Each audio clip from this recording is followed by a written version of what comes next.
In this video, I'll show you how to fix GTA 5 shuttering while driving.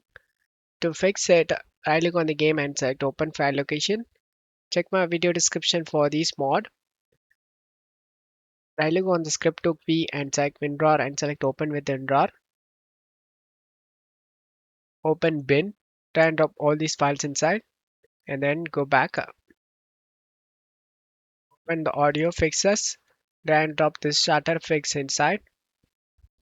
Once you're done, go back up. Go to Documents, Rockstar Games, GTA 5. Drag and drop the settings to desktop and then open this best FPS mod and open this high for high-end PC users and low for low-end PC users. Open the folder and drag and drop this setting. Right click on the setting and select edit in notepad. Scroll down. Copy this graphics card name.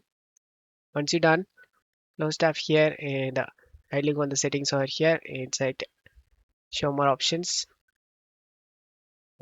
Select edit. Scroll down. Paste over here. Select file and select save option. Now you can launch the game. And now as you can see, I have no shuttering problem in my GTA 5. I hope this video helped you. If the video helped you, don't forget to leave a like and subscribe. Thank you.